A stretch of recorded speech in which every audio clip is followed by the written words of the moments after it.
The sound of billiard balls clicking under the gas lamps carried through the long room, mixing with the low murmur of men talking and the warm light drifting across the green felt tables.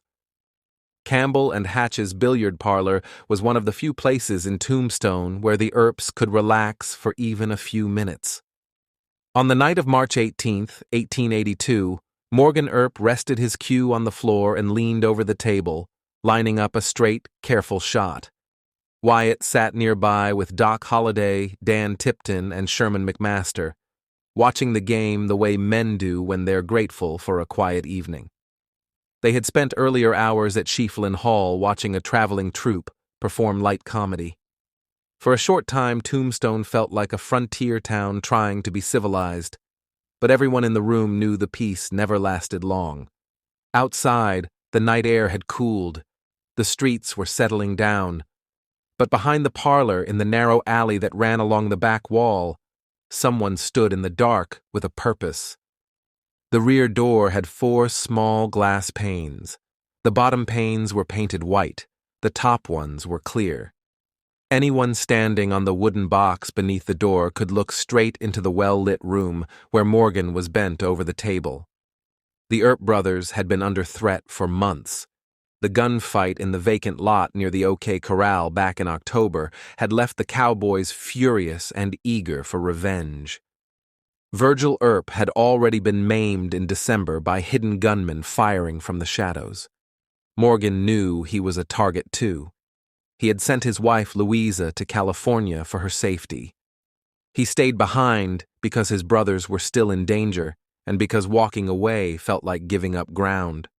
Shortly before 11 p.m., as Morgan eased into his stance and sighted the cue ball, the figure in the alley lifted a shotgun, stepped onto the box, and aimed through the glass.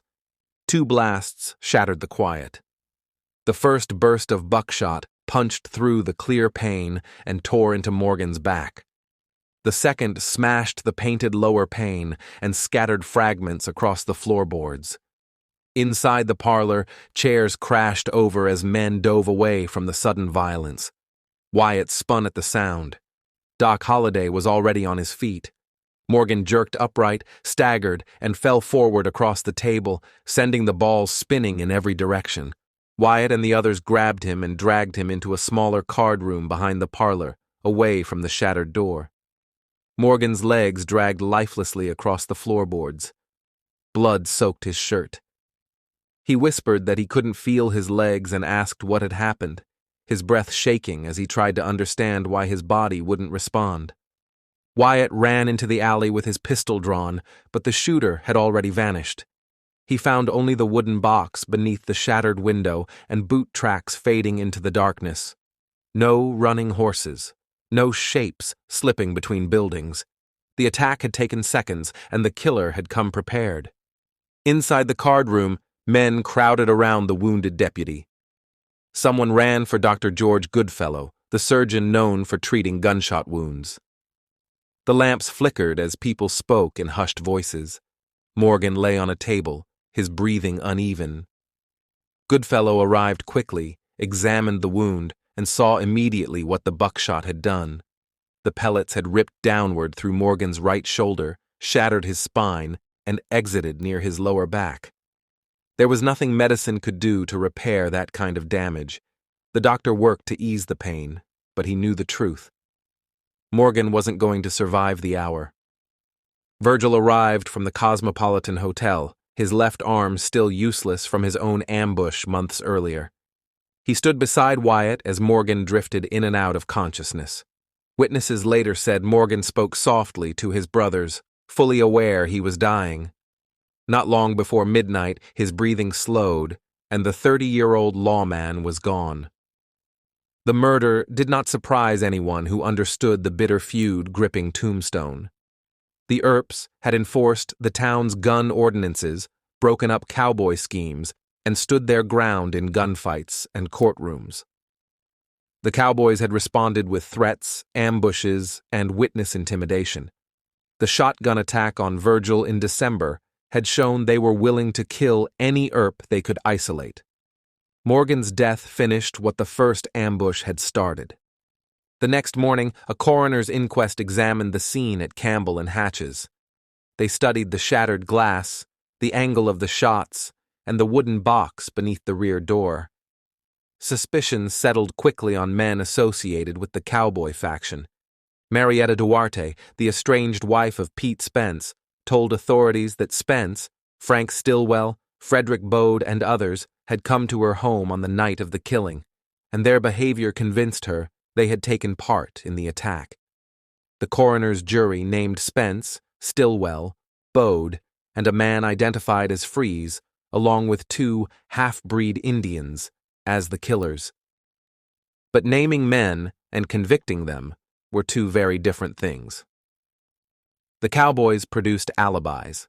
Spence surrendered to Sheriff Johnny Bayon, friendlier to the cowboys than to the Earps, ensuring he would be guarded from immediate retaliation. When Spence was finally brought to court, the judge ruled that Marietta Duarte could not testify against her husband. Without her statement, the prosecution collapsed, charges vanished, and the cowboys walked free. For Wyatt, the failure of the courts confirmed what he already believed. The law in Tombstone could not or would not protect his family. Virgil had been crippled. Morgan was dead. Louisa was alone in California, grieving a husband she had barely been able to say goodbye to.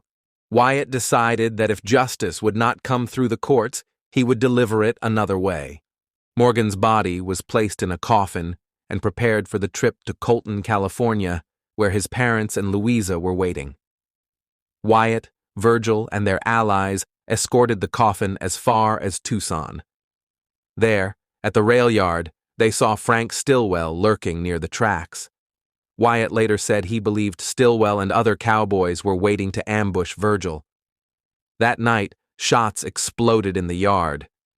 The next morning, Stillwell's body was found beside the tracks, riddled with bullets. A coroner's jury blamed Wyatt Earp and his men. Warrants for murder were issued. Wyatt did not care. He had already sworn that no man involved in Morgan's death would outlive him. In the days that followed, Wyatt gathered a small group of riders he trusted: Warren Earp, Doc Holliday, Sherman McMaster, Turkey Creek, Jack Johnson, Dan Tipton, and John Vermillion. With federal authority as a deputy U.S. Marshal and warrants for several of the men they believed responsible, they rode across Cochise County hunting the cowboys. They killed Florentino Indian Charlie Cruz near the Dragoon Mountains. They later confronted Curly Bill Brocious at Iron Springs, where Wyatt killed him in a gunfight that left Curly Bill dead in the waterhole and bullets smashed into the saddle horn of Wyatt's horse. By April 1882, the Vendetta Ride effectively ended the cowboys' dominance. It also ended the Earp family's time in Arizona. With warrants chasing them and fresh bloodshed behind them, Wyatt and his riders left the territory, beginning the long, scattered paths that would carry them across the West. In Tombstone, the murder of Morgan Earp was never solved in a courtroom. No conviction, no formal justice, only the memory of a deputy shot in the back while lining up a pool shot, and the chain of violence that followed. His killing marked the final turning point in the conflict between the Earps and the cowboys, the moment when the feud crossed from a tense rivalry into open, unrestrained retribution. Thank you for listening to Deserted Trails. Subscribe for more forgotten stories from the old frontier.